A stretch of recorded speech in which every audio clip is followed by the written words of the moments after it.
किंवा तुमच्या कमेंट्समधून आम्हाला कळत होतं की रमा इतकी सहन का करते सगळं. आता अक्षय आणि रमा वेगवेगळे आहेत, सो ते परत कधी येतील. शशांक कितीही मोठा असला तरी तो एक लहान मुलगाच आहे. मला माझा शूटचा पहिला दिवस आठवला. माझी आई सुद्धा माझ्याबरोबर आली होती आणि तिची आई तिला घेऊन येते, मग तिचं सगळं बॅग वगैरे. सो ते डाएट चालूच आहे माझं. पण वेट लॉस साठी काय असं तू डाएट करत नाही, ते आपोआप तुला गॉड गिफ्टेड. ते गॉड गिफ्टेड आहे. नमस्कार, मी आविष्कार चाबुकस्वार. मराठी बॉक्स ऑफिसमध्ये तुम्हा सगळ्यांचं स्वागत आहे. मी आलोय मुरांबा या मालिकेच्या सेटवर आणि मालिकेने नुकताच 1100 भागांचा टप्पा हा पूर्ण केला आणि याच मालिकेतली रमा माझ्यासोबत आहे. कशी आहेस? मस्त. तू कसा आहेस? एकदम मस्त. तर मालिकेने 1100 भागांचा टप्पा पार केला आहे. कुठल्या पण मालिकेसाठी ही मोठी गोष्ट असते की कोणते पण आपण एक टप्पा पार करतो. 500 एपिसोड, 100, तर 1100 भागांचा टप्पा पार केला. त्याबद्दल तू काय बोलशील? हा प्रवास खूप सुंदर आहे आणि अर्थात माझ्या खूप जवळच आहे, कारण ही माझी पहिली सिरियल आणि पहिल्या सिरियलचे 1100 भाग पूर्ण होणं ही खरंच खूप मोठी गोष्ट आहे माझ्यासाठी. आणि या प्रवासात मला खूप गोष्टी शिकायला मिळाल्या, नवीन गोष्टी खूप करायला मिळाल्या. ज्या क्षणी मला असं वाटेल की आता थोडंसं मोनोटोनस वाटतं आहे किंवा थोडासा कंटाळा येतो आहे, त्या क्षणी मला स्टार प्रवाहाने, मुरांबाच्या अख्ख्या टीमने एक नवीन संधी दिली आहे. मग ती माहीच्या रूपात असेल, मग ती आत्ता जे लीप घेतो त्या रूपात असेल, पण खूप सुंदर आणि छान प्रवास. मालिकेत 7 वर्षांचा लीप येतोय, म्हणजे आम्ही जे आता बघणार आहोत ते 7 वर्षानंतरचं असणार आहे. नक्कीच खूप चेंजेस असतील. त्या चेंजेसबद्दल काय सांगशील की प्रेक्षकांना अजून काय काय 7 वर्षांनंतरचं पाहायला मिळणार? रमा जी तुम्हाला आधी ज्या रूपात बघायला मिळत होती ते रूप तर आता नाही आहे तिचं. आणि तुमचीच अशी मागणी होती किंवा तुमच्या कमेंट्समधून आम्हाला कळत होतं की रमा इतकी सहन का करते सगळं, किंवा ती स्वतःसाठी स्टँड का नाही घेते. सो आता ते सगळं तुम्हाला बघायला मिळणार आहे. रमाचं जे नवीन रूप आहे, ती स्ट्रॉंग आहे, इंडिपेंडंट आहे आणि ती एका वेगळ्या रूपात जे तुम्ही बघताय आत्ता, आणि जे आत्ता तिच्या आयुष्यात बाबा नव्हते आधी, पण आता एका नवीन व्यक्तीच्या रूपात तिच्या आयुष्यात बाबा आलेत. सो त्यांच्याबरोबरचं तिचं नातं. आता अक्षय आणि रमा वेगवेगळे आहेत, सो ते परत कधी येतील किंवा येतील नाही येतील हे सगळं तुम्हाला बघायला मिळेल नक्कीच. आणि प्रेक्षक खूप म्हणजे अशी वाट पाहतात की आम्हाला काय काय बघायला मिळेल आणि हे रूप नक्कीच प्रेक्षकांना आवडणार आहे. खूप सुंदर दिसतेस तू. तुमच्या आता दोघांच्या आयुष्यात, म्हणजे रमा आणि अक्षयच्या आयुष्यात चिमुकली पण आली आहे, आरोही. तर तिच्याबद्दल शूट वगैरे करताना किती मजा येते? थोडं टास्कफुल वगैरे जातं? तर आमचं शूट अजून चालू नाही झालं, म्हणजे माझं तिच्याबरोबर चालू नाही झालंय, अक्षयचं आणि तिचं शूट होतोय. त्यामुळे आत्ता जेव्हा आम्ही इथे बसलो होतो त्या दोघांचा इंटरव्ह्यू चालू होता आणि मी आले त्यामध्ये.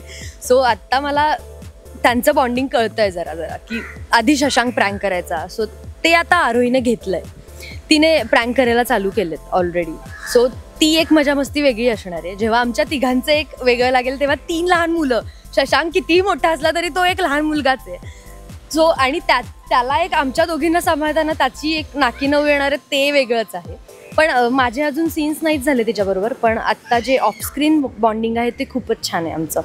तिला ड्रॉइंग करायला आवडतं, मलाही आवडतं. मग तिच्याकडे जे साहित्य असतं ते ती मला देते, मग मी तिला देते. मग आम्ही एकत्र बसून खूप गप्पा मारल्या, मग खूप ड्रॉइंग केलं एकत्र. मग तिने मला विचारलं तुला हे आवडतं का, ते आवडतं का. मग माझं असं, मग मी शाळेत असताना माझी ही मैत्रीण होती, या नावाची होती, असं नाव होतं, मग तिला मी असं म्हणाले. हे सगळं तिने सांगायला चालू केलं. त्यामुळे ते बॉन्डिंग चालूच आहे. फक्त आता शूटच्या वेळी कसं होईल, काय होईल. ती खूप गोड आणि खूप समजूतदार मुलगी आहे. लहान मुलांना बघताना आपल्याला असं खूप अल्लड आणि निरागस असतात ती, पण आरोही खूपच हुशार आहे, खूप हुशार. आणि तिला पटकन कळतं, म्हणजे प्रोमोच्या वेळेला मी बघितलं तिला शूट करताना, तिला पटकन कळतं ते. म्हणजे तो इमोशनल टच जो तिच्या कॅरेक्टरला हवा आहे तो ऑलरेडी आहे तिच्याकडे. आणि तिची आई पण तिच्याबरोबर सेटवर येते, तेव्हा मला माझा शूटचा पहिला दिवस आठवला. माझी आई सुद्धा माझ्याबरोबर आली होती आणि तिची आई तिला घेऊन येते, मग तिचं सगळं बॅग वगैरे, मग तिचं खाणं, तिचं हे तिचं ते. तसं मी इतकी मोठी असले तरी माझ्या आईने सुद्धा सेम केलं होतं. सो तिची आई असल्यामुळे मला तसंही आता छान वाटणार आहे की अरे आई आहे. बरं. तर तू जे आपले स्केड्यूल लागलेले असतात, शिफ्ट लागलेले असतात, तर नक्कीच हेक्टिक स्केड्यूल असतं हे, की सलग शॉर्ट्स असतात, सलग सीन लागलेले असतात, स्क्रिप्टचं परत पाठांतर असतं, डायलॉग्स सगळं आठवणं वगैरे असतं. पण एवढ्या हेक्टिक स्केड्यूलमध्ये कधी तुला वेळ वगैरे मिळतो का? आणि जर मिळाला तर तू फावला वेळ कसा यूज करतेस, म्हणजे काय हॉबीज वगैरे? खूप गोष्टी असतात करायला. कधीतरी मी ड्रॉइंग करते, कधीतरी मला जे लिहायचं असतं ते मी लिहून काढते. कारण इतक्या हेक्टिक शेड्यूलमध्ये स्वतःचा विचार करायला आणि स्वतःबद्दल किंवा स्वतःला पुढे काय हवं आहे आता आयुष्यात आणि आपल्याला ते बदल कसे करायच्यात आपल्यात, हे सगळं विचार करण्यासाठी खूप कमी वेळ मिळतो खरं तर. आणि जो की खरंच खूप मिळायला हवा तो ॲक्च्युली कमी मिळतो. सो त्या वेळात मी त्या गोष्टी करते. किंवा माझे जे फ्रेंड्स आहेत सगळे पुण्याला असतात, त्यांच्याबरोबर बोलते, घरातल्यांबरोबर बोलते. कधीतरी सेटवर येऊन स्क्रीन प्ले वाचत बसते की आता पुढे काय करायचं आहे वगैरे, किंवा पुस्तक वाचते. या सगळ्या गोष्टी चालू असतात. जसं तुझ्या दैनंदिन आयुष्यात तुझा आहार वगैरे काय असतो, की डाएट, स्पेशल डाएट असतं का, किंवा कोणते फूड काय तू खात नाही किंवा काय खातेस? मी व्हेजिटेरियन आहे, त्यामुळे मला जे नॉनव्हेजमधून प्रोटीन मिळतं किंवा आपण फिश खातो त्यातून जे काही मिळतं ते मला खूपच कमी मिळतं. त्यामुळे माझं आत्ता मी खूप तास शूटिंग केल्यामुळे सगळ्या डिफिशियन्सीज होत्या. सो ते चेकअप केल्यानंतर मग मला कळलं. त्यानंतर आता मी वेट गेनचं डाएट चालू केलं आहे. सो ते डाएट चालूच आहे माझं. पण वेट लॉससाठी काय असं तू डाएट करत नाही, ते आपोआप तुला गॉड गिफ्टेड? ते गॉड गिफ्टेड आहे. फक्त थोडंसं मेंटेन राहावं किंवा मला हेल्दी हवं आहे सगळं, त्यामुळे.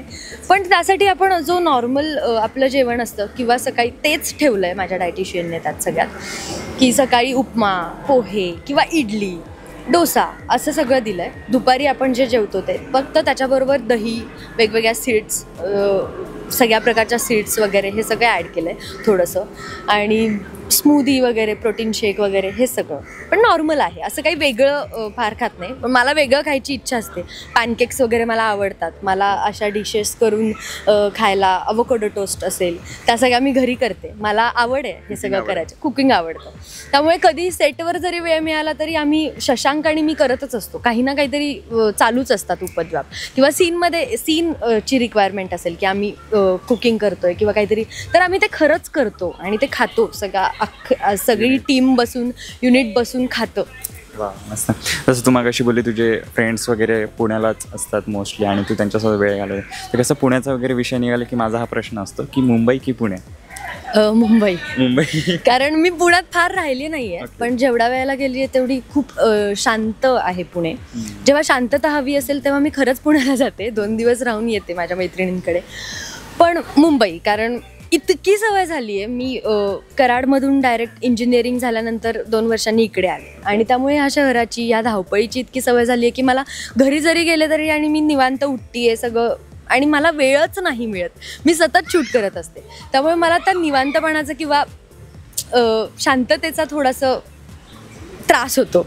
मला असं सतत काम करत राहायला आवडतं किंवा सतत हे ते ते ते ते तर धावपळ चालू असते. त्यामुळे मुंबईची फारच सवय झाली आहे मला. आणि जाता जाता प्रेक्षकांना काय सांगा? थँक्यू. तुम्ही आमच्यावर असंच प्रेम करत राहा. आजपर्यंत तुम्ही आमचा प्रवास तितक्याच उत्सुकतेने बघत आलात आणि आता इथून पुढेही बघाल. तुम्हाला ही नवीन जे चालू झालं आहे लीपनंतरचं रमाक्षचं आयुष्य, ते कसं वाटतं आहे आणि आम्ही काय करायला हवं हे आम्हाला तुमच्या कमेंट्समधून कळवा. Thank you so much. थँक्यू.